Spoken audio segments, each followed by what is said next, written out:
في زمن مضى كان هناك رجل مؤذن بالمسجد. تزوج هذا الرجل وشاءت الأقدار أن يفقد زوجته بعد إنجابها ابنتهما الأولى والأخيرة على الفور، وكان يحبها حبا شديدا، لذلك أفنى عمره في تربية ابنته الوحيدة المتبقية من زوجته الحبيبة. وكان المسجد الذي يعمل به مجاورا لمنزله. كبرت الابنة وصارت في سن الزواج، وبيوم من الأيام ذهب والدها لأذان الظهر بالمسجد، وما إن خرج والدها للصلاة ورفع الآذان حتى جاء شخص وهجم على ابنته بالمنزل، فصرخت الفتاة بأعلى صوتها مستجيرة بوالدها الذي بجوارها يؤذن بالمسجد. سمعها والدها فقطع الأذان وذهب ليجيرها مما تصرخ منه بهذه الطريقة الغريبة، ولكن من انتهك حرمة منزله يعلم أنه هو بنفسه من يؤذن بالمسجد.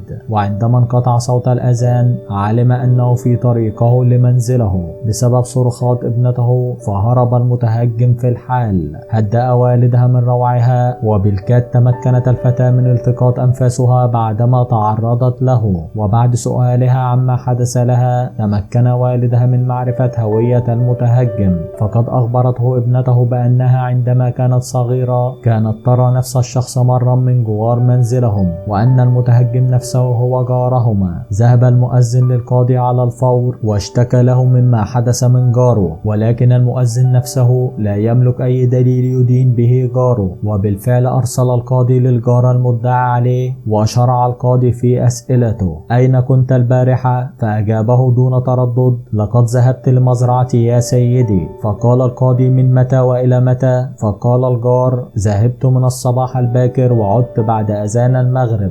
قال القاضي: وهل كان معك أحد برفقتك؟ قال الجار: نعم، لقد كان صديقاي بصحبتي. قال القاضي: أنا أحضرهما للشهادة؟ قال الجار: نعم، أرسل في إحضارهما يا سيدي القاضي. وعندما جاء صديقاه شهدوا بأنهما كانا برفقته بمنزله بالمزرعة من الضحى وحتى أذان المغرب. شعر القاضي بتغير حال المؤذن واستيائه، فأمر بانصراف المؤذن خارج الغرفة والصديقين، وجلس منفردا بالجار.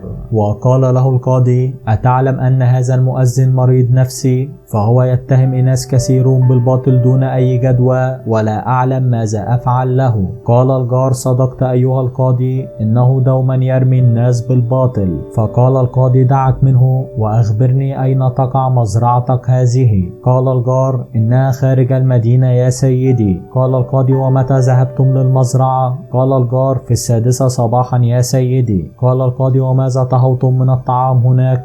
قال الجار: لقد عاهدنا لبعض المأكولات السريعة. قال القاضي: ومن قام بإعدادها؟ قال الجار: صديقي الأول. قال القاضي: وماذا شربتم بعد الغداء؟ قال الجار: لقد شربنا قهوة يا سيدي. قال القاضي: ومن قام بإعدادها؟ قال الجار: صديقي الثاني. قال القاضي: وكيف أعد لكم القهوة صديقكم الثاني؟ قال الجار: لقد كانت قهوة سادة ووضع لنا بجوارها حلوى. وما زال القاضي يسأله على أدق التفاصيل في زيارته لمزرعته هذه. قال القاضي: حسنا يا بني، يمكنك الآن الخروج خارجا حتى أنهي الدعوة كاملة قبل انصرافك، ولكن فور خروجك أرسل إلي بصديقك الأول. وبالفعل خرج الجار ودخل صديقه، وشرع القاضي في سؤاله أيضا عن أدق التفاصيل، وقام بسؤاله نفس الأسئلة التي سألها للجار المدعي عليه، وإذا بكامل إجابات الصديق متضادة مع إجابات الجار، وكلما سأله سؤالا نفاه أو أثبته على عكس الجار. بالنهاية طلب منه الدخول لغرفة داخلية وغلق بابها عليه، وأرسل في طلب الصديق الثاني، وقام بسؤاله نفس الأسئلة التي سألها للجار المدعي عليه، وإذا بإجابات تختلف كليا عن إجابات صديقيه السابقين، فأمر بدخول نفس الغرفة التي بها صديقه. ثم طلب من الجار الدخول ثانية، وأخبره قائلا: لقد اعترف صديقيك بأنهما كاذبين، وقد أرسلتهما للسجن جزاء شهادتهما زورا. أما أنت فسأرسل أمرك للأمير لتنال عقابك، فأنت بالنهاية لا يا محسن. انهار الشاب وأخذ يقول: أتوب أتوب أتوب عما فعلت. والحقيقة أن الشاب لم يكن قد فعل الفاحشة بالفتاة، ولكن القاضي فعل ما فعله حتى يضمن حق الفتاة وأبيها المسكين. هنا سأله القاضي: إذن كيف دخلت للمنزل؟ قال الجار: لقد وجدت الباب مفتوحا يسيرا فأغواني الشيطان ودخلت، ونزعتني نفسي عنها فأردت فعل الفاحشة بها، ولكن الله حماها من نفس الأمارة بالسوء. شكرا لكم مشاهدي قناتنا الكرام، وإلى اللقاء.